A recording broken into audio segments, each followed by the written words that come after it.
What if the most powerful moment in your life was simply being asked to dance? He was just a single dad in dirty overalls, showing up to a school gala to make his daughter smile. She was the town's quiet mystery, a billionaire mom trying to heal from a world that never saw her for who she really was. And in a room full of polished shoes and polite small talk, she chose him. This isn't a story about fame or fortune.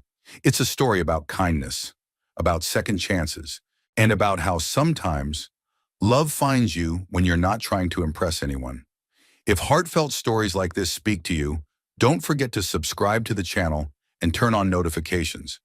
You'll get more stories just like this. Stories that warm the heart and make you believe in something good again.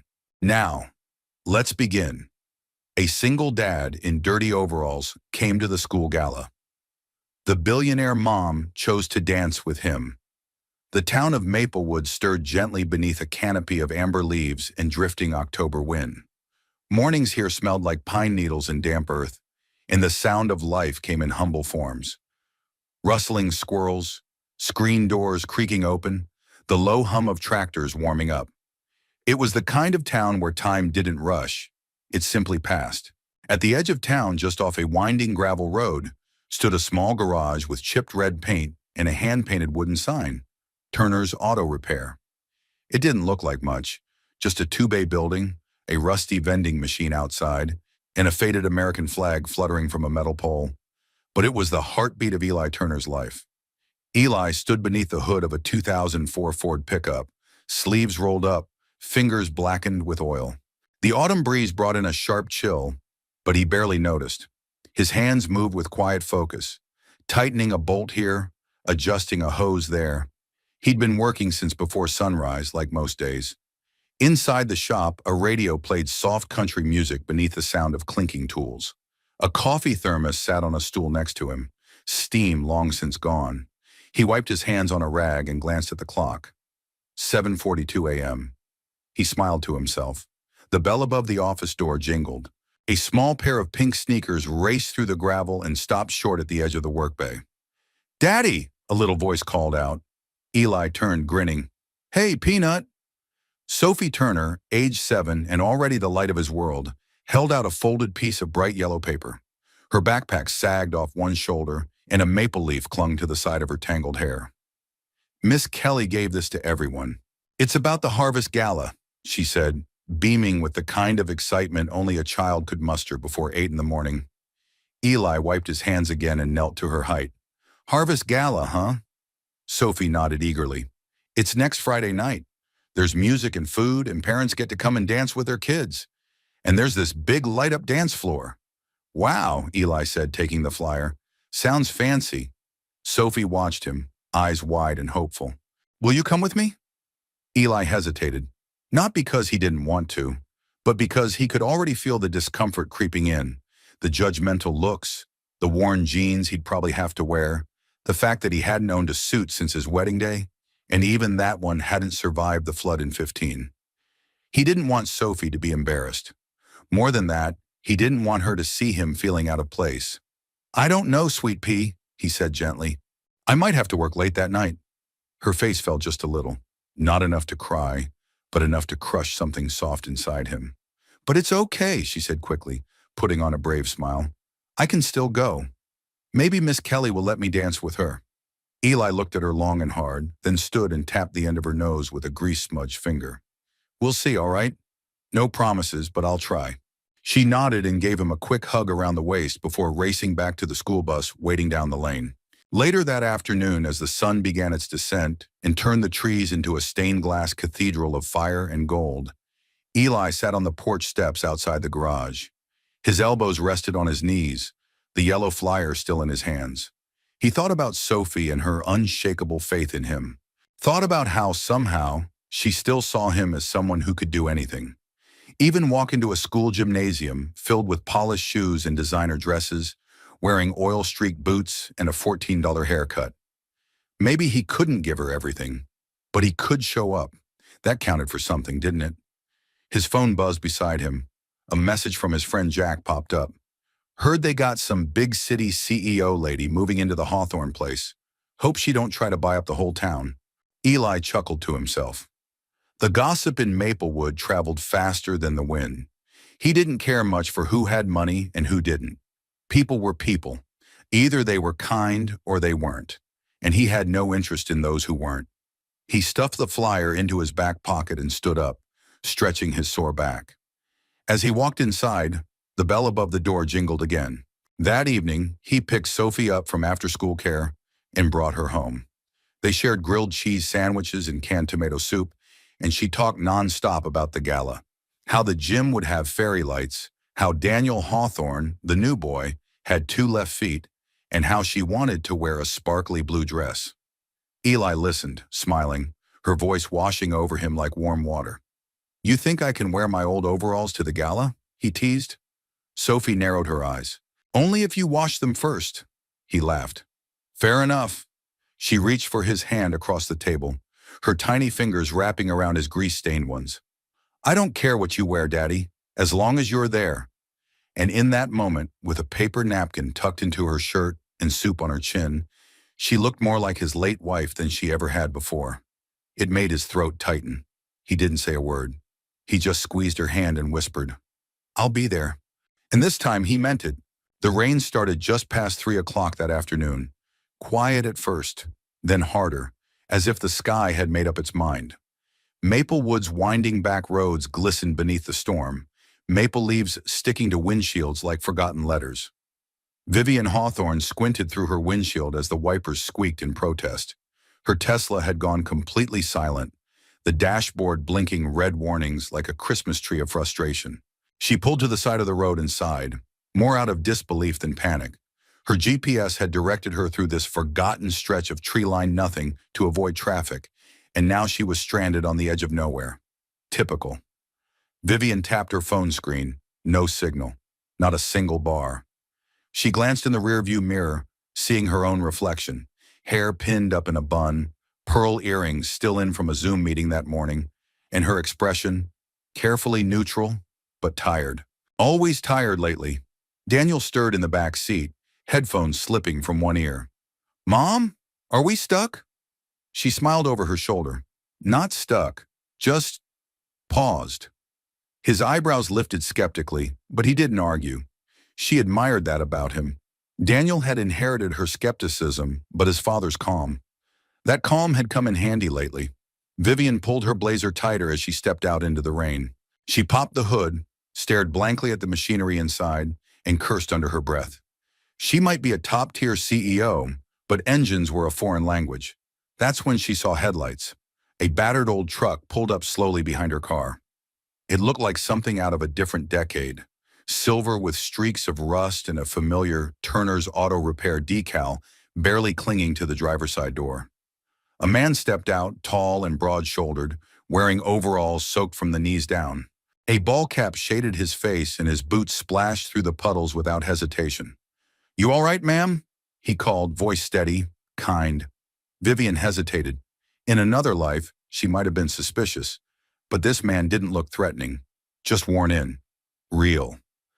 "I think the battery's dead," she said, folding her arms. He walked over, peered beneath the hood like he was reading a book he'd memorized. "Yup, seen this before. These models tend to glitch in heavy rain. Something with the insulation." He glanced at her. "Mind if I give it a try?" She nodded, stepping back. He worked quickly, unrolling cables, attaching a portable jump starter, tapping something beneath the battery casing. Rain dripped from the brim of his cap, and yet he didn't flinch. Vivian watched him work, strangely transfixed. There was a quiet rhythm to him, a practiced ease. Not rushed, not flashy, just steady.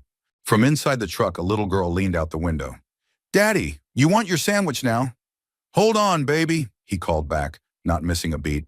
"Helping someone." Vivian turned. "That's your daughter?" "Yep, Sophie." He wiped his hands and pressed a button beneath the dash. Her Tesla blinked back to life. "You're good to go." She blinked. "Just like that?" He smiled. "Just like that?" She reached into her coat for her wallet. "At least let me pay you. This would have cost $100 with roadside assistance." He stepped back, shaking his head. "No need. Not the kind of help I charge for." Vivian raised an eyebrow. "Why?" He looked at her then, really looked. His eyes were tired but kind, the kind of gaze that saw through pretension. Because I want my kid to grow up watching people help each other. That's got to start somewhere. Something tightened in her chest. Not pain, not quite sadness. Just the ache of being reminded what genuine kindness looked like. She hesitated before saying, "You have no idea how rare that is where I come from." He shrugged. "Maybe, but here, it's still pretty normal." She didn't know what to say to that. He tipped his cap. "Take care, ma'am." As he turned to go, she caught herself blurting, "Wait, what's your name?" He paused. "Eli. Eli Turner." She nodded slowly, committing it to memory. "Thank you, Mr. Turner." He nodded once, then jogged back to his truck. Back in her car, Daniel peered up at her. Was he a mechanic? "Something like that," she murmured. "Nice guy." Vivian started the engine, eyes still following the old truck in the rearview mirror. "Yeah," she whispered. "He was." That night after Daniel went to bed, Vivian stood on the back porch of her new house, looking out at the moonlit forest that bordered her property. The house was beautiful, silent, and empty in all the ways that made her feel more alone than the Manhattan high-rise ever had. She kept thinking about Eli Turner, not because he was charming, he wasn't, not in any polished way, but because he hadn't hesitated, hadn't looked at her clothes or her car or her silence with suspicion or judgment. He'd just helped, and he'd done it for his daughter's sake. Vivian let out a slow breath. In her world, everyone wanted something. Every handshake led to a meeting, every compliment was a prelude to a pitch. But that man, he hadn't even asked her name. That night, she made a silent promise to herself. If she ever saw him again, she'd remember that moment, and maybe, just maybe, she'd return the favor in her own way. What she didn't know then was that she wouldn't have to wait long. The first days of October always brought a special stillness to Maplewood Elementary. The playground, once buzzing with squeals and soccer balls, grew quieter as the chill set in, and golden leaves fell like feathers from the sky. The children's breath came in little clouds, and the scent of wet bark and wood chips filled the air. Vivian stood by the black iron gate, a to-go coffee in hand, her tailored coat drawn close against the breeze. It was morning drop-off, and around her, clusters of parents chatted in cozy little circles, most of them in puffer vests or fleece jackets, waving to their kids and one another with the ease of long-standing familiarity. She was not one of them. Though Vivian had lived in Maplewood for just over a month now, she still felt like she was walking on the outer edge of a snow globe, able to see everything clearly, yet separated by something invisible but thick. Her boots were too polished. Her hair always looked too perfect. And while the other moms traded homemade muffin recipes and complaints about rising milk prices, no one quite knew what to say to the woman from the city with the expensive car. Vivian didn't blame them. She was aware of the quiet way eyes slid toward her, then quickly away. She'd been the outsider before. It didn't sting as much anymore, but it didn't stop her from noticing. "Daniel," she said gently as her son adjusted his backpack, "remember to eat your fruit at lunch, okay?" He gave her a wry look. "I'm not 5, Mom." She raised an eyebrow. "I packed blueberries. That's a high-effort fruit." That earned her a reluctant smile. "Thanks." Daniel was a quiet boy, observant. He rarely talked about what happened at school, but she could tell things hadn't been easy. A few boys had made fun of his sneakers on the first day. Another time, he'd come home unusually silent, then admitted someone had said he was weird for not knowing how to catch a football. She was still learning how to be the kind of mother who didn't solve everything with a meeting or a budget increase. Here, none of that mattered. "Hey, Daniel!" a cheerful voice called out. They both turned. A little girl with strawberry blonde curls and a toothy grin bounded up to him, her pink corduroy jacket slightly askew, and a glittery unicorn backpack bouncing with every step. "Sophie," Daniel said, clearly surprised. "Hi." Vivian recognized her immediately, the girl from the roadside, Eli Turner's daughter. Sophie beamed, completely at ease. "You want to sit with me at lunch today? We're going to build a cookie fort with the graham crackers. Miss Kelly says we can have marshmallows on Friday if we behave all week." Daniel hesitated, then nodded. "Sure." Sophie turned to Vivian and waved, her face bright. "Hi, you're Daniel's mom, right?" Vivian blinked, then smiled back. "I am." And you must be Sophie. Yup, she said proudly. My dad fixes cars. He says Daniel is polite, which is rare in boys. Vivian chuckled, genuinely amused. I agree with your dad. Sophie's bus arrived just then, and she grabbed Daniel's hand without hesitation. Come on, let's get the back seat before Ben and Caleb do. Daniel looked at his mom, uncertain. Vivian gave him a nod. Go ahead. He followed Sophie onto the bus, and just like that, he was gone, laughing at something she'd whispered as they disappeared down the aisle. Vivian stood in place for a moment, watching the bus pull away with a strange flutter in her chest. It wasn't quite joy, not yet, but it was something close, something warm and unexpected. That afternoon, Vivian returned earlier than usual to pick up Daniel. She stood outside the gate again, only this time, she wasn't entirely alone. Hey there, stranger, a familiar voice said behind her. She turned, startled, then smiled slowly. Eli stood beside her, wiping his hands with a blue shop rag, his overalls streaked with the day's labor. His face was flushed from the cold, and a smudge of grease marked his cheekbone. He looked the same as that rainy afternoon, and yet different somehow, more present, more real. I didn't expect to see you here, she said. Garage is closed early, he replied. Sophie wanted to show me the pumpkin she painted today. It's got glitter eyes and pipe cleaner arms. Vivian laughed softly. Sounds terrifying. She's got a flair for the dramatic, Eli said with a smirk.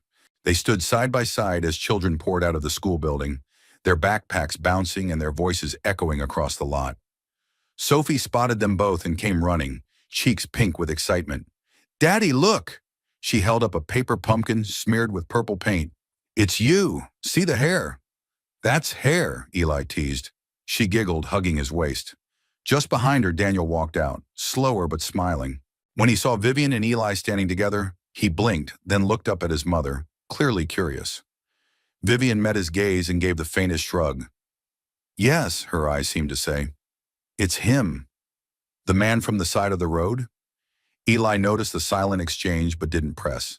Instead, he turned to Daniel and said, Hey there, champ. Sophie says you're pretty good with cookies.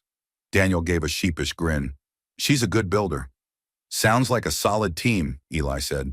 Vivian watched them, something stirring deep inside her. It wasn't romantic yet, not fully, but there was something in the way Eli stood close without crowding, spoke kindly without pretense, and looked at her son like he mattered. She wasn't used to that. Hey, Eli said almost hesitantly, you and Daniel doing anything this Friday night? Vivian raised a brow. Why? Sophie's got this harvest gala thing at school. I promised her I'd come, but, you know, not exactly a tuxedo guy. Vivian tilted her head. You're not inviting me to the gala, are you? Eli laughed, rubbing the back of his neck. No, not like that. Just figured, if you're there, we might not be the only ones out of place. Vivian considered it. A week ago, she might have said no out of instinct. But now? She looked at her son, now deep in conversation with Sophie, his face brighter than she'd seen in days. I'll think about it, she said with a soft smile. Eli nodded, as if that was more than enough. And in a way it was. Maplewood Elementary had never looked quite so magical. By the time the sun dipped below the ridgeline, the school gymnasium had been transformed into something out of a fairy tale. Strings of warm white lights crisscrossed the ceiling, casting a soft golden hue on the polished floor below. Paper lanterns and harvest colors swayed with every draft, and long tables held trays of pumpkin cookies, apple cider, and finger foods arranged with surprising elegance. The smell of cinnamon and floor wax mingled in the air, familiar and oddly comforting. Vivian stood just inside the entrance, her heels clicking gently against the hardwood as she looked around. She dressed down, at least by her standards, wearing a navy sweater dress and suede ankle boots instead of anything tailored or branded. Her hair was pinned back simply, and she wore no jewelry except a pair of tiny gold studs. She didn't want to draw attention. But of course she did. People glanced as she walked in, not with malice, just curiosity, the kind that wrapped itself in whispers and half smiles. Vivian had learned long ago how to let that glance slide off her shoulders like rain on a raincoat. She smiled politely at the PTA president, exchanged a nod with the vice principal, and scanned the room for her son. Daniel was in the corner, building a leaning tower of cookies with Sophie and two other children. He looked up and waved when he saw her, and that was all the reassurance she needed. From across the room, she spotted Eli. He was standing alone near the refreshment table, holding two paper cups of cider. His hair had been combed, probably with nothing but water, and his overalls were clean, the creases freshly ironed. He looked every bit the same man who'd stopped in the rain to help her on the side of the road. No polish, no pretense. Just steady. Their eyes met. And for a moment, the room faded into softness. Vivian walked toward him, slowly, deliberately. She wasn't entirely sure why her palms were damp or why her heart beat faster with each step. It was just Eli after all. And yet, not just Eli. "Thought you might need this," he said, handing her a cup of cider. She accepted it with a smile. "Thanks. You clean up well." He grinned. "Don't get used to it. This outfit comes out once a year, usually for funerals or county fairs." Vivian laughed, surprised at how natural it felt. "You nervous?" he asked, his eyes scanning the room. "A little," she admitted. "Feels like a high school dance where I don't know which group I belong to." "Join the club," he said. "I'm pretty sure half these parents think I work the janitor shift." Vivian sipped the cider, eyes twinkling. "Do you?" "Nope," he said. "But I'm flattered they think I'm that responsible." She chuckled. "You're better than responsible." That earned her a look, one of quiet appreciation, maybe even surprise. Before either of them could say more, the DJ announced the start of the first dance. A soft, instrumental tune floated into the air, something simple and warm. Children rushed to the floor, dragging their parents by the hands. Laughter rose like bubbles in the golden light. Eli looked toward the crowd. "Sophie's gonna want her dance." Vivian nodded. "And Daniel's pretending he doesn't care, but I know he's waiting." They both turned to go, but then something unexpected happened. The music slowed, and people began to pair off. It was one of those songs designed to make the grown-ups move, a gentle waltz with a whisper of nostalgia in its chords. Vivian heard it before she felt it, the slight hush that fell over the crowd as some parents stepped back, unsure whether to participate. Then out of the corner of her eyes, she noticed something else. 3 different men, all approaching from different corners of the room.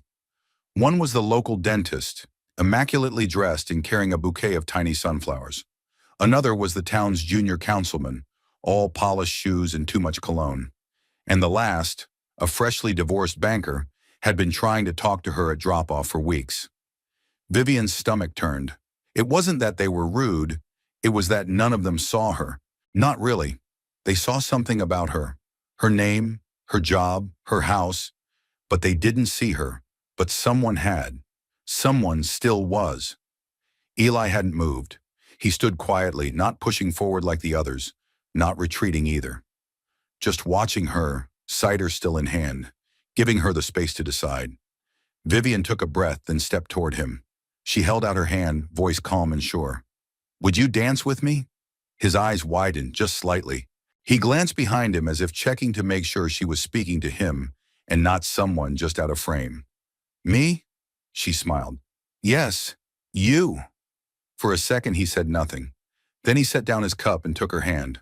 Rough, warm, honest. "I don't really dance," he murmured. "I don't really care," she whispered. They stepped onto the floor, awkward at first, their movements unsure. But something shifted between them as the music carried on. Vivian let herself be led, and Eli moved slowly, carefully, his palms steady at the small of her back. People were watching. Vivian knew it. She could feel their stares. But for once in her life, she didn't mind. She was dancing with someone who hadn't asked where she was from, what she owned, or who she knew. Just someone who'd once knelt in the rain to help her and never asked for a thing in return. And that somehow felt more meaningful than anything else in the room. For a moment, all Vivian could hear was the music. It wasn't loud or grand, just a soft waltz that floated over the wooden floors like a whisper from another time. The laughter and chatter of the gym faded to the background. Even the flickering lights above, strung together like a galaxy of paper stars, seemed to dim in reverence. All she saw was him. Eli's hand was warm against hers, his other resting gently on her back, as if afraid to press too close. He held her like she was made of something fragile. Glass, maybe. Or maybe he just wasn't used to holding anything at all. Vivian hadn't danced like this in years. She'd been to galas, yes, events where champagne flowed and conversations sparkled with ambition. But those dances had been rehearsed, performed. This was different. There was nothing practiced about Eli Turner, and that was what made it feel real. "I think I'm stepping on your foot," he muttered. "You're not," she smiled. "I might be." "Then I must have strong shoes." He chuckled under his breath, and the sound was low, rough, almost bashful. It didn't match the tall, strong frame of the man she danced with, but it suited the softness in his eyes. They moved slowly, uncertain but in sync. Around them, no one interrupted. The other couples had melted away, leaving a ring of onlookers who pretended not to stare. Vivian noticed the whispers. She always did. But for once, she didn't care. Because Eli was looking at her like she was just a woman. Not a name, not a paycheck, not a headline. Just a woman in a dress, dancing with a man who smelled faintly of motor oil and autumn wind. She tilted her head slightly, voice low. "Do you always dance like this?" He shook his head. "Only when forced, or bribed with cider." "Well, I hope Sophie's grateful. You're making her look very cool." He smiled. "That's all I ever want." Vivian felt something stir in her chest. An ache, maybe. Or a reminder. A reminder that love, in its truest form, was rarely loud or flashy. Sometimes it wore overalls and carried lunch in a toolbox. Sometimes it said less and meant more. The song ended, slowly, reluctantly. Eli stepped back, giving her space. "Thank you," she said softly. He scratched the back of his neck, glancing away. "You're welcome." The gym lights brightened a little as the DJ switched to something upbeat. Children poured back onto the dance floor like confetti, spinning and shouting and dragging their parents into chaos. The moment between Vivian and Eli faded into the background noise like breath on glass. Sophie came running, cheeks flushed. "Daddy, did you really dance with her?" Eli grinned. "I sure did." She turned to Vivian, eyes wide. "You danced with my dad? He never dances." Vivian crouched to her level. "Well, I feel very lucky then." Sophie beamed, then grabbed Eli's hand. "You have to come dance with me next." He let himself be dragged toward the center of the floor, giving Vivian a sheepish shrug over his shoulder. She laughed, stepping back toward the edge of the gym to let them be. Vivian stood near the refreshments table, watching as Eli and Sophie twirled under the lights, their movements clumsy and joyful. Daniel had joined in too, laughing with two other boys as he tried to match their rhythm. She let the paper cup of cider warm her hands as something quieter settled in her chest. Something peaceful. "Didn't expect to see you dancing tonight," a voice said. Vivian turned to find Nancy Clemens, head of the PTA, standing beside her with a polite smile and raised brows. Nancy wore a plaid blazer and a chunky necklace that glinted beneath the lights. She always smelled like lavender and coffee. "I didn't expect it either," Vivian replied with a smile. Nancy tilted her head. "You and Eli Turner. That's surprising." Vivian didn't answer right away. "Is it?" "Well," Nancy said, voice lowering conspiratorially, "he's not exactly your type. Not that it's any of my business, of course." Vivian held her gaze, smile still soft. "I suppose kindness doesn't really have a type." Nancy blinked. "Of course. Yes. I just mean, he keeps to himself. Doesn't attend these events. I didn't either, until tonight." Nancy opened her mouth to respond but thought better of it. She gave a tight smile and wandered away, her heels clicking across the floor. Vivian turned back toward the dance floor, her expression unchanged but her thoughts stirred. She'd grown used to that look, the one Nancy gave her. It was the same one she'd received in boardrooms when she pushed too hard, in charity galas when she declined to gossip, in interviews when she was asked how she balanced motherhood with being a CEO. The look that said, "You don't belong." But standing there watching a single dad spin his daughter beneath handmade lanterns, Vivian had never felt more certain that she was exactly where she was meant to be. As the gala wound down and parents gathered their things, Vivian found herself outside on the front steps of the school, the autumn air crisp against her skin. Eli joined her, holding Sophie's coat in one hand. "Thanks for not laughing at me back there," he said. She looked up at him. "Why would I laugh?" I was nervous, like high school dance nervous. Could have fooled me, she said. You were perfect. He gave a soft, incredulous laugh. That's the first time anyone said that to me while I was wearing overalls. Vivian smiled. She didn't say the thing she was thinking. Maybe no one ever looked close enough before. Instead, she stepped aside as Sophie and Daniel came bounding down the steps. You kids ready? Eli asked. Can Daniel come over tomorrow? Sophie asked. We're going to finish the cookie fort. I'll text his mom, he replied. Daniel looked up at Vivian, hopeful. She nodded. As long as he helps clean up. Shirmachim. The kids cheered and ran ahead to the parking lot. Eli lingered. Thanks for saying yes, he said. Vivian met his gaze. Thanks for making it so easy. And with that, they parted. But something had changed. In a town full of quiet eyes and quiet judgments, two unlikely people had taken a small, brave step toward each other. And though neither of them could say what it meant just yet, the dance had started something neither of them could quite name. Not yet, but soon. The next afternoon brought a soft, persistent drizzle, the kind of rain that didn't demand attention, but soaked everything just the same. The streets of Maplewood glistened in dull gray, puddles forming quietly at the edges of curbs. Leaves clung to windshields and shop windows like tired confetti. Vivian Hawthorne stood just outside Turner's Auto Repair, umbrella in one hand, a Tupperware container cradled in the other. She hesitated at the door, unsure whether she was being bold or ridiculous.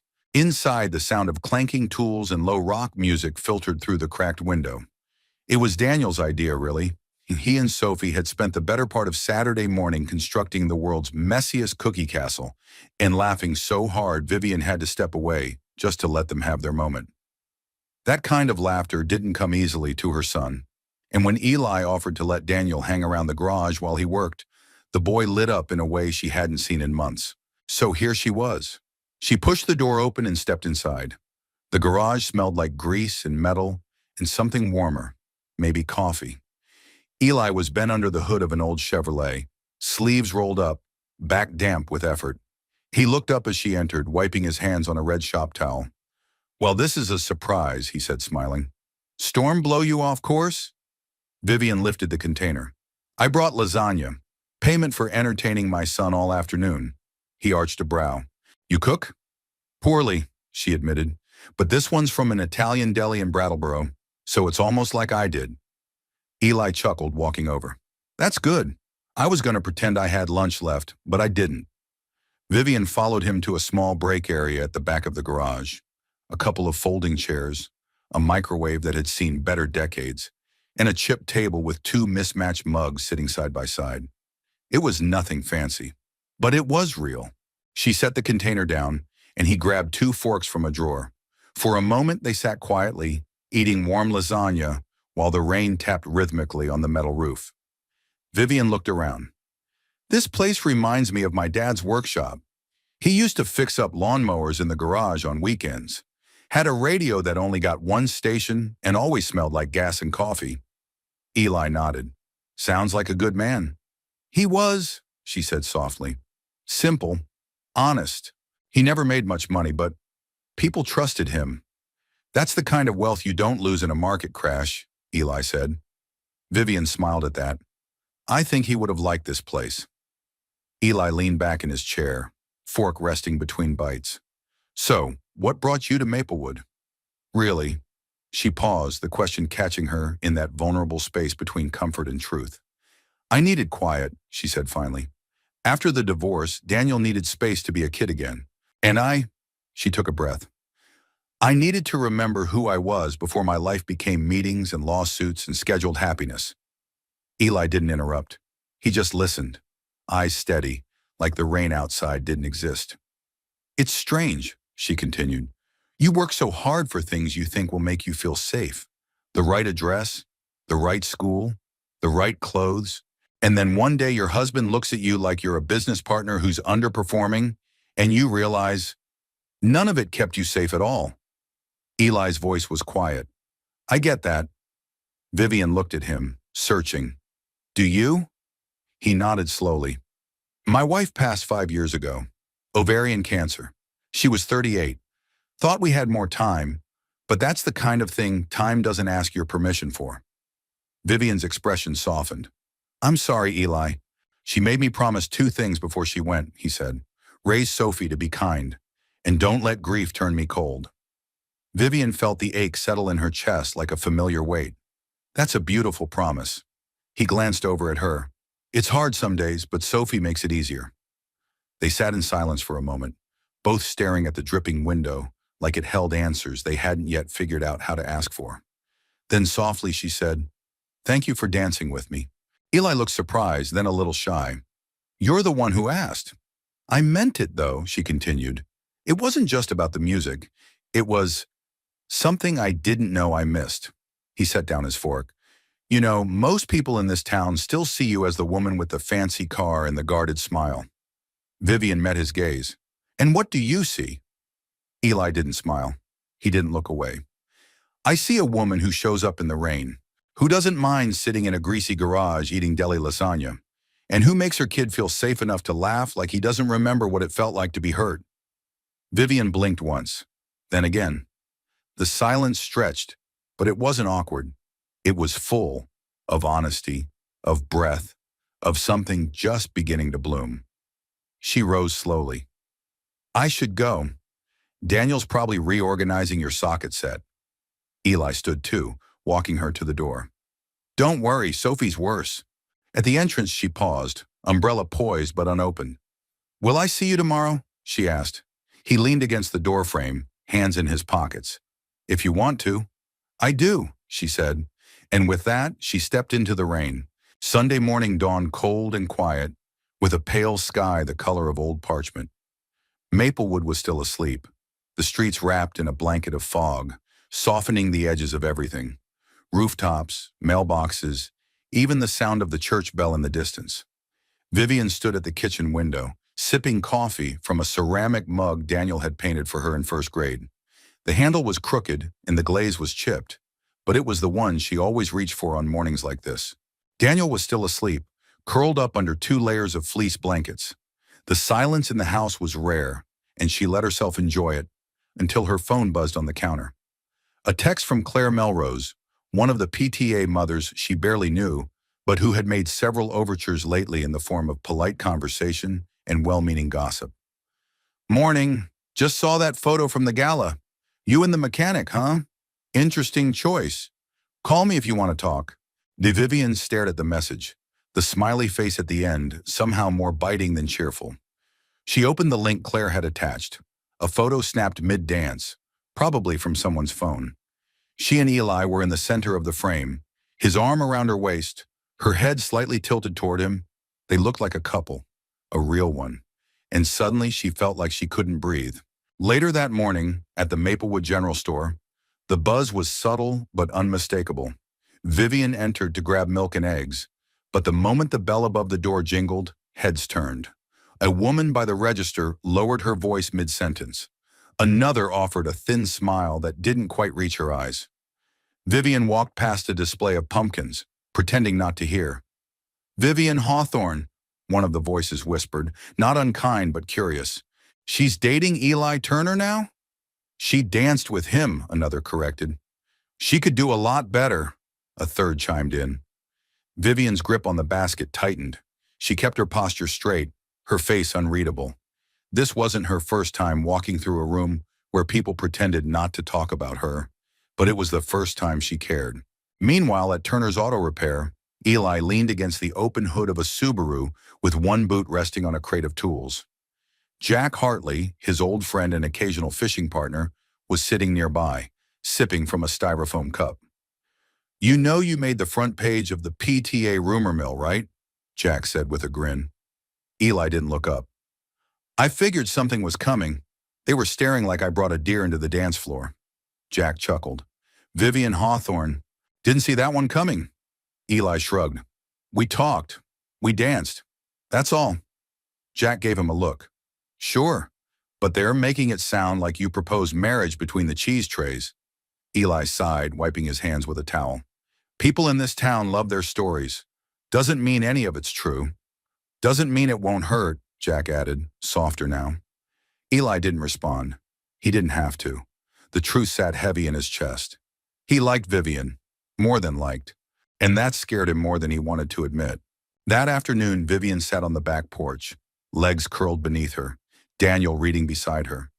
She'd been thinking about the gala, the lasagna, the way Eli had looked at her like she wasn't someone to be dissected or managed, just seen. She wasn't used to being seen. She was used to being assessed, measured, judged. She was halfway through her third unread paragraph of a novel when Daniel spoke. "Mom?" She looked over. "Yeah?"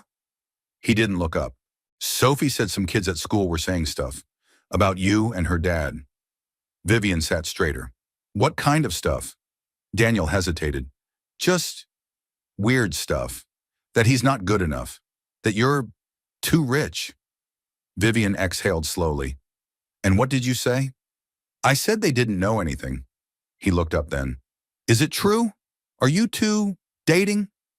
Vivian hesitated, not because she didn't have an answer, but because she wasn't sure which version of the truth was safest to share. "We're spending time together," she said. "He's kind and honest.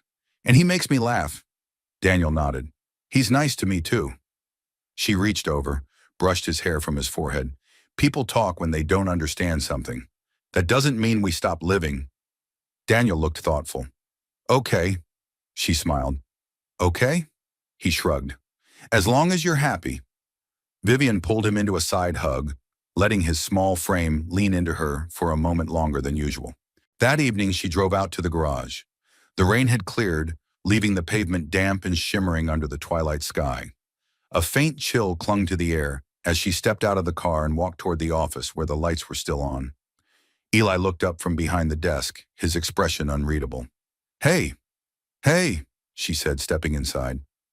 He didn't stand, but he didn't look away either.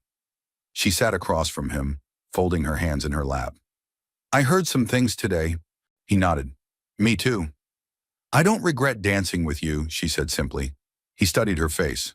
"But," she hesitated, "but I didn't expect it to turn into a thing. I wasn't trying to make a statement." Eli leaned back. "Neither was I." They sat in silence. Then Vivian added, "This, whatever it is between us, it doesn't have to be loud or public. It just has to be real." Eli's eyes softened. "I can live with real." And just like that, the storm that had hovered around them began to quiet. Because when two people carry grief and hope in equal measure, sometimes all they need is someone to stand beside them, not above, not behind, just beside. The leaves began to fall faster after that. Within a week, the trees lining Maplewood's main street had turned from golden torches into bare silhouettes, and the sidewalks wore patchwork quilts of amber and rust. Wind curled around corners with a sharper bite, and the scent of chimney smoke and wood piles marked the town's quiet shift into early November. Eli noticed it more in the stillness, how the world felt a little more distant now. So did Vivian. She hadn't come by the garage that week, not since their quiet talk after the whisper started. Not since she'd said the words, "It doesn't have to be loud, just real." He'd nodded, agreed, even meant it at the time. But reality had a way of tugging at old threads.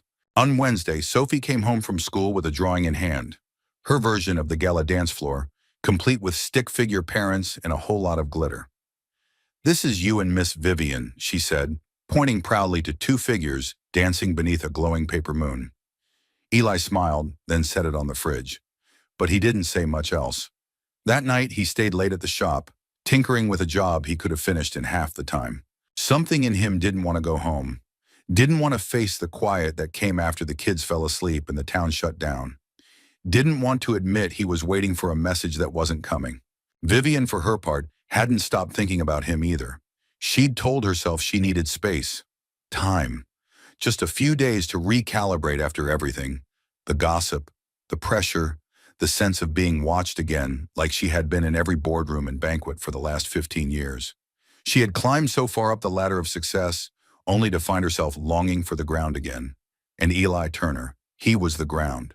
Steady, unpretentious, good. But the more she let herself drift toward him, the more exposed she felt. What if she pulled him into her world, only for it to break him the way it had broken others? What if kindness wasn't enough? On Friday afternoon, Vivian stood in the school pickup line, coat wrapped tight against the cold, watching as Sophie bounded toward her truck, chattering beside Daniel like nothing had changed.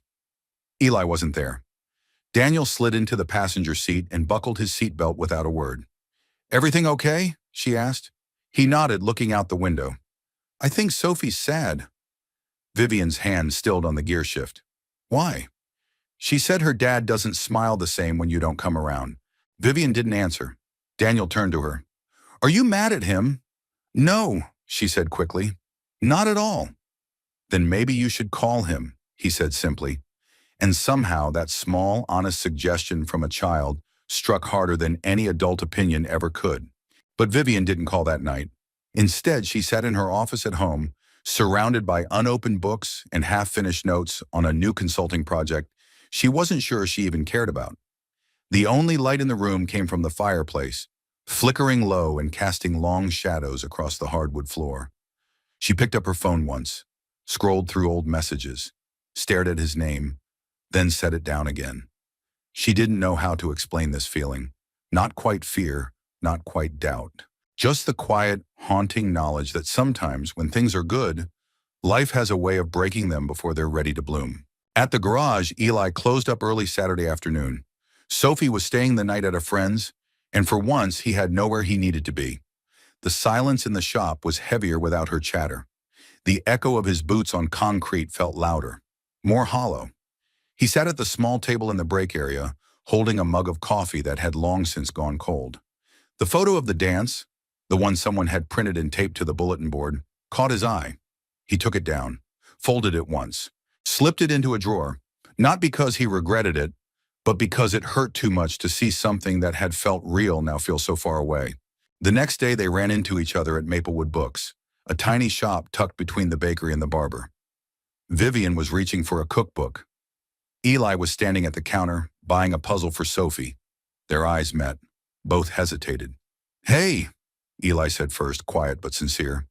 "Hi," Vivian answered, equally soft. There was an awkward pause. Two people standing in the kind of silence that carries too many unspoken things. "I haven't seen you around," he said. "I've been thinking," she replied. He nodded. "That's okay." "I didn't mean to disappear," she added. He offered a small smile, the kind that didn't reach his eyes. "You don't owe me anything." Vivian felt something tighten in her chest. "That's not how I feel." "Then how do you feel?" he asked, voice still gentle, still giving her space. She looked down at the book in her hand.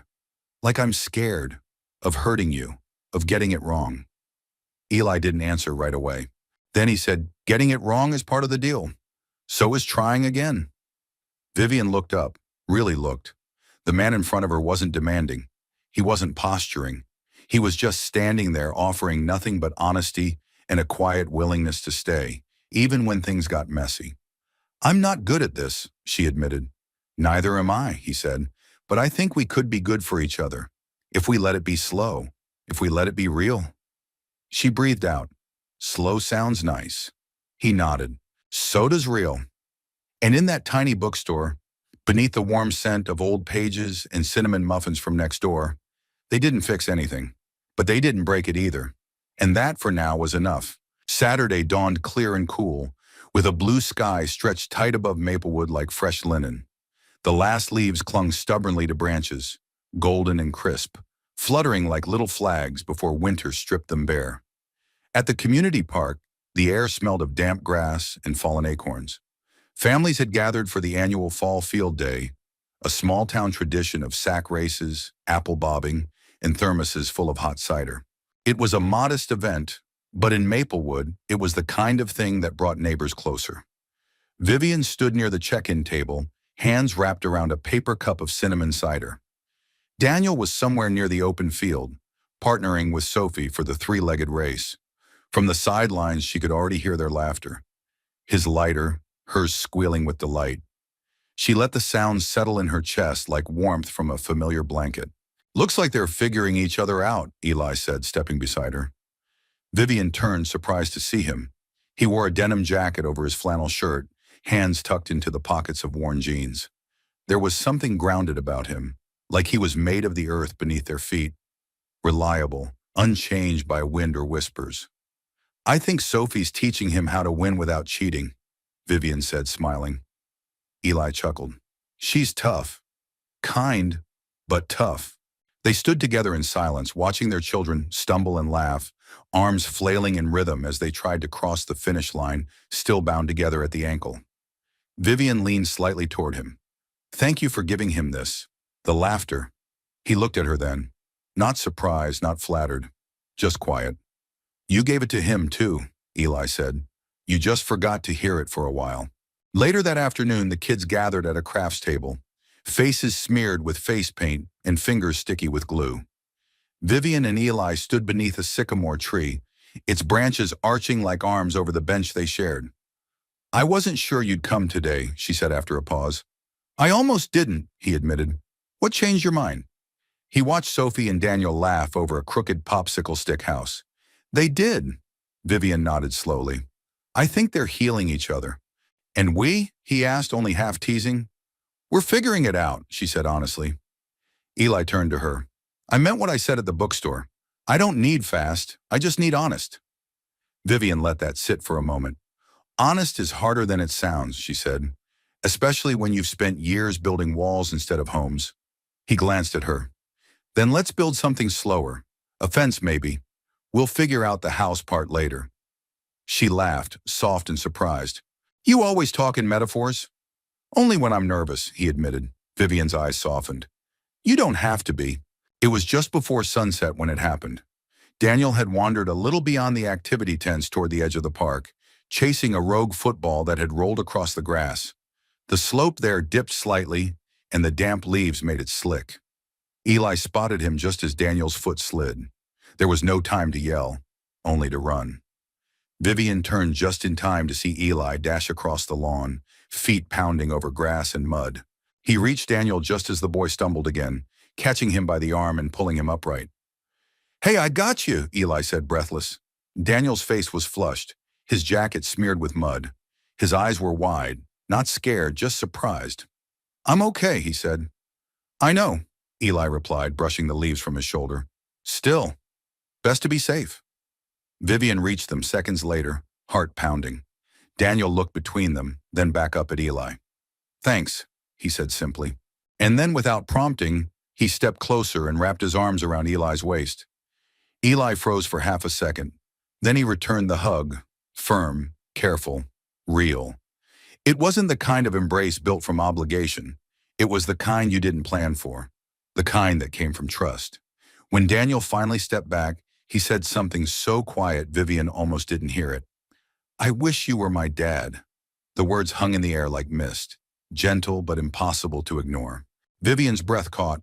Eli crouched to meet Daniel's gaze, his voice steady but gentle. I can't be your dad, kiddo, but I can be someone who's always around when it counts. If you want that. Daniel nodded. I do. Eli ruffled his hair. Then we're square. On the way home, Vivian drove in thoughtful silence while Daniel stared out the window, face serene in a way she hadn't seen since the divorce. His grip on the edge of his seat had loosened. His shoulders, usually drawn in with tension, had relaxed. He's really nice, Daniel said suddenly. Eli. Yes, Vivian replied. He is. Do you like him? She paused, eyes still on the road. I do. Daniel was quiet for a moment. Then he said, You should let yourself be happy, Mom. I think he already knows how to help people feel that way. Vivian blinked hard, the road ahead suddenly shimmering a little more than it should. That night she stood at the kitchen sink, watching the lights of town flicker through the trees. Maplewood wasn't perfect. It whispered too much, watched too closely. But in the end, it always came back to the people who stayed, the ones who showed up when it counted. She reached for her phone, typed a message, paused, then hit send. Thank you. For running toward him, not away. For always being steady. I see it. I see you. V. The school auditorium buzzed with quiet anticipation. It was the annual Maplewood Elementary Fall fundraiser, the kind of event where plastic folding chairs lined a makeshift stage and handmade banners with slightly crooked letters spelled out, Thank you for helping us grow. Vivian sat in the second row beside Daniel, a program booklet folded neatly on her lap. She wore a soft gray sweater, understated earrings, and her hair in a loose braid that made her look younger than usual, gentler somehow. Daniel leaned into her shoulder. "Are you nervous?" She looked at him. "A little." "You don't look it." Vivian smiled. She'd given speeches to rooms full of shareholders, to national press, to Congress once. But this tiny town auditorium filled with parents, children, and paper crafts, felt more intimate, and in a way more important. Eli stood a few rows behind with Sophie, their eyes occasionally meeting hers. It had been 2 days since she'd sent the message. He hadn't replied with words, just a nod the next time they crossed paths. But it had been enough to let her know she wasn't alone. The principal, a warm-faced woman with a fondness for holiday pins, stepped up to the podium and welcomed the crowd. A few light jokes, a round of applause for the PTA. Then came the highlight of the evening, recognition for community contributions, and unexpectedly, her name. "Tonight," the principal said, "we're incredibly grateful to a parent who, though new to Maplewood, has already made a significant impact. Through quiet support and quiet kindness, she has reminded us that generosity doesn't always arrive in grand gestures. It often arrives in quiet choices and the willingness to simply show up." Vivian froze. The spotlight shifted. All eyes turned to her. The principal gestured toward the stage. "Vivian Hawthorne, would you mind saying a few words?" She hadn't prepared anything. She wasn't expecting this. But Daniel touched her hand and whispered, "You'll be great." So she stood, walked up the steps, and looked out at a sea of familiar, curious faces. Some kind, some guarded, some politely waiting to judge. She took a breath, then began. "I didn't come to Maplewood to stand in front of a microphone." A small ripple of laughter. "I came here to disappear a little, to give my son space, to find quiet where my life had gotten too loud." She paused, letting her eyes drift gently across the rows, past the moms who'd whispered, the dads who'd eyed Eli, the teachers who'd smiled with caution. "I've spent most of my adult life in boardrooms and backlit offices, places where everything is performance and nothing is truly personal, where your worth is measured in contracts, not character. And I was good at it. I built a life that looked perfect from the outside." Her voice didn't shake. It softened. "But then one day I looked around and realized I didn't remember the last time I laughed with my son, or walked outside without a calendar telling me I had somewhere else to be. So we packed up and came here." She looked at Daniel, then out into the crowd, past the cafeteria tables, the PTA bake sale banner, and finally toward Eli. "I thought I needed to be invisible for a while, but then I met people who reminded me that being seen, really seen, doesn't have to be scary." She paused. "And sometimes the people who show you the most about who you are the ones who don't care what you built. They only care how you treat the people you love." A hush fell over the room, not tense, just still, listening. "I want to say thank you to this town, to the teachers, to the kids, and especially to one man who, on a rainy afternoon, helped me not because of who I was, but because that's just who he is." Vivian smiled gently. "That kind of kindness stays with you." She stepped back, nodding once. The applause didn't explode. It unfolded, genuine, warm, lasting. Vivian returned to her seat, and Daniel squeezed her hand with a quiet kind of pride, the kind that didn't need words. After the ceremony, people lingered. A few parents approached her, some to say they hadn't known much about her, others just to say thank you. Even Claire Melrose came over and offered a half-hearted compliment about bravery before turning quickly to her phone. Vivian didn't need it to be more than it was, because Eli was still standing by the door, waiting. She walked to him slowly, the auditorium now half empty. The faint scent of cider and construction paper lingered in the air. Somewhere in the back, a janitor began stacking chairs. "You didn't have to say all that," Eli said, voice low. "I did," she replied. "Not for them. For me." He nodded, hands in his pockets. "It meant something." "To me too," she said, then added, "Thank you for showing up tonight." He looked at her. "Always." They stood in the quiet for a moment, the soft scrape of chairs and muted laughter echoing in the distance. "Daniel said something the other night," she said. "He said you help people feel safe. I think he's right." Eli smiled, shy but honest. Sometimes that's all we can do. Vivian tilted her head. I don't need perfect or certain. I just need steady. That, he said, I can be. She stepped closer, reaching for his hand. Not in ceremony, not in show, but in something real, simple, and warm. Their fingers laced together naturally. Not a performance, not a statement, just a beginning. Sunday morning came with a stillness that only small towns could hold. There were no horns, no clatter of city sidewalks, just the far-off sound of a church bell, the rustle of wind through nearly bare branches, and the occasional creak of a porch swing, shifting its weight with no one in it. Eli Turner stood in front of his bathroom mirror, shaving. His strokes were slow, almost ceremonial, careful lines carved through soft white foam. He rarely bothered to shave on Sundays. But today was different. He rinsed his face, toweled off, then reached for the brown corduroy jacket that had hung untouched in the back of his closet since Sophie's first-grade recital. It smelled faintly of cedar and old memories, but it still fit. He looked at himself in the mirror. The man staring back was older than he remembered, with tired eyes and a furrow in his brow that hadn't been there 5 years ago. But his hands were steady. And his heart, that was steadier than it had been in a long time. Vivian was already at the town square when he arrived. She stood near the baked goods table, arranging slices of pecan pie into little paper dishes. Her coat was long and camel-colored, her hair swept up in a loose bun. The autumn wind teased a strand loose near her cheek. Eli paused just a moment before walking toward her. Not because he doubted himself, but because sometimes even the good things deserved to be savored before they were spoken. Hey, he said. Vivian turned, and when she saw him, her eyes softened. You clean up well. Eli looked down at the jacket. Still smells like 2017, but it works. She smiled. I like it.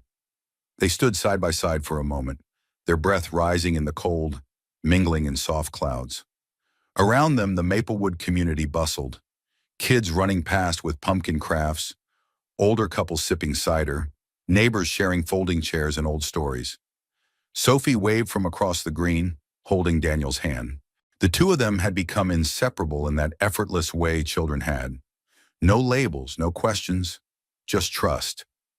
You ready for this? Vivian asked. Eli glanced sideways. For what? She tilted her head toward the small podium set up in the center of the park, where the town's mayor was preparing to announce a new round of local grants. I heard your garage is getting a bit of a spotlight today, she said. Jack Hartley nominated you for the Community Improvement Fund. Eli looked mildly horrified. He didn't. Oh, he did, Vivian's smile widened. And rumor has it, you're expected to say a few words. Eli groaned. I'd rather rewire an engine with my teeth. But before he could protest further, the mayor stepped up to the mic and called his name. Eli Turner, she said, voice cheerful and warm, who many of you know as the man who's kept our cars, snowblowers, and teenage sons' junk trucks running for over a decade, has not only provided honest work and open doors, but also offered quiet kindness to this town in ways that often go unnoticed. Today, we'd like to recognize him with a grant toward expanding his garage and keeping Turner's Auto open for years to come. The applause rose slowly, then built, genuine and full, the way only small towns can applaud when they mean it. Eli stood frozen. Then Vivian gently touched his elbow. Go on, she whispered. Be brave. He stepped up to the microphone, heart pounding, cleared his throat, looked out across a field of flannel shirts, mittens clutching hot cups, and familiar faces he'd fixed tires for, towed from ditches, or waved to from the same porch every morning. He began. I'm more comfortable under a hood than behind a microphone, so forgive me if I stumble. A chuckle rippled through the crowd. I've been part of this town my whole life. My dad ran Turner's before me. I used to sit on a milk crate beside him while he worked, handing him the wrong wrench more times than I can count. I never thought I'd end up doing the same thing. But here I am. He paused. For a while, I thought keeping things running was enough. You fix what's broken, you send folks on their way, and you go home. But then life broke in ways I couldn't fix. And I stopped believing in a lot of things, including the idea that good things could still happen after hard things. The crowd quieted. Even the wind seemed to hush. But recently, he continued, Someone reminded me that there's more to living than just getting by. That kindness isn't a favor. It's a way of life. And that sometimes you have to let people in, even if you're not sure what comes next. He looked out into the crowd and found her. Vivian. She stood just off to the side, arms folded across her chest, eyes full. I didn't expect to find much when I opened the door to help a stranger on a rainy afternoon, he said. But I did. I found possibility and peace and maybe even the start of something good. He stepped back. The applause came again, not louder this time, but fuller, more knowing. As he returned to the edge of the crowd, Vivian reached for his hand. You didn't stumble, she said. Felt like it. Sounded like a promise, she whispered, and I heard every word. That night, they walked down Maplewood's quiet main street together, children's laughter fading in the distance, windows aglow with soft light. And for once, Eli didn't feel like someone people whispered about behind closed doors. He felt known, not for what he fixed, but for what he had finally dared to say out loud. Snow came softly that year. It started as a whisper, fine powder drifting down from a sky the color of worn cotton. By morning, Maplewood lay tucked beneath a blanket of white, rooftops rounded, branches laced with delicate frost, and every sound muffled into a kind of quiet that made people pause before speaking. In the middle of it all, Turner's Auto Repair glowed like a lantern. The new wooden sign, freshly carved, freshly painted, read Turner and Hawthorne Garage. Honest work, warm hands. Vivian had protested the name at first, said she didn't need it on the building. But Eli had insisted, not for vanity, for truth. Because whether you like it or not, he'd said, grinning, you fixed something here too. That morning, the garage wasn't open for business. The tools were tucked away, the bays were empty. Instead, a string of Edison bulbs crisscrossed the rafters, and folding tables held trays of cookies, mugs of cocoa, and a few slightly lopsided gingerbread houses that Sophie had helped decorate. It was a celebration. Quiet, simple, theirs. Sophie twirled in the middle of the floor in a sparkly red dress, Daniel chasing her with a plastic snowflake he claimed gave him ice powers. Vivian watched from a corner, holding a mug of cider, cheeks pink from the cold. Eli approached, wiping his hands on a dish towel. You approve? She looked around. It's perfect. He glanced toward the makeshift decorations. Sophie's responsible for the glitter explosion. She's got vision, Vivian said, smiling. Eli leaned against the counter beside her. So, Christmas plans? Vivian glanced at him. I was thinking something small. Dinner. Just us. His eyes warmed. Us sounds good. Then after a moment, you know, I never thought my life would stretch this far again. After Claire passed, I thought that part of me went with her. Vivian didn't interrupt. I wasn't sure I could love anyone without feeling like I was betraying what we had.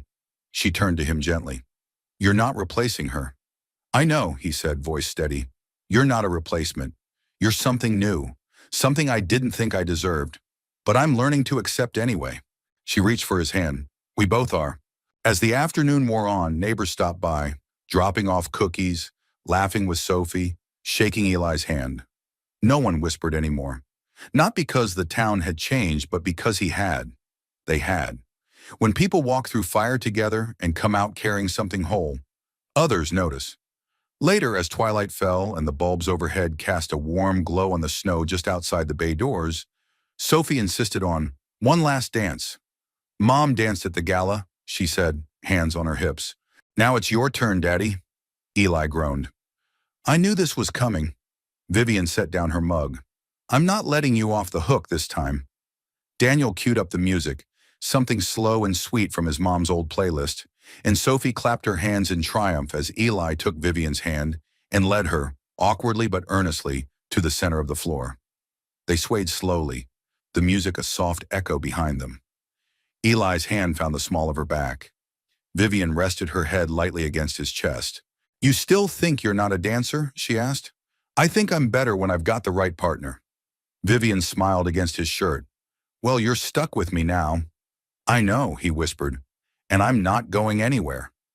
Around them, the world continued quietly. Children's laughter, the creak of the garage door swaying in the breeze, the rustle of snow on the roof, and the sound of two hearts, weathered, healing, finding their rhythm. Later, as the evening drew down and the last guest waved goodbye, Eli and Vivian stood at the entrance of the garage, watching the snow fall under the amber glow of the street lamp. "You ever think," Eli said, voice hushed, "that a dance could change your life?"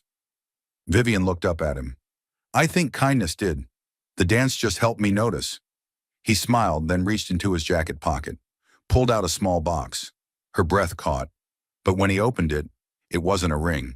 It was a key. To the garage, to the house, to him. Vivian stared at it, then at him. "I don't want to rush anything," he said quickly. I want you to know you're welcome. In every room, every part, no locks." She reached for it, fingers curling around the cold metal. "I'm not going anywhere," she said softly. He leaned down, pressed a kiss to her forehead, and behind them Daniel and Sophie sat on the old workbench, feet swinging, watching as the two people they loved most finally stopped waiting for permission to be happy. That night the snow deepened. The lights in Maplewood dimmed one by one, but in the small garage at the edge of town, a warm yellow glow still poured through the window. Not from a work lamp, not from an engine light, but from a place that had once been just a building and had become at last a home. We'd love to hear from you. Where are you watching from, and how did this story make you feel? If this touched your heart or reminded you of something meaningful in your own life, let us know in the comments below. Your thoughts truly matter here. And if you'd like to hear more stories like this, stories filled with warmth, hope, and second chances, feel free to subscribe to the channel. We'd be honored to have you with us. Thank you from the bottom of our hearts for spending your time here. See you in the next story.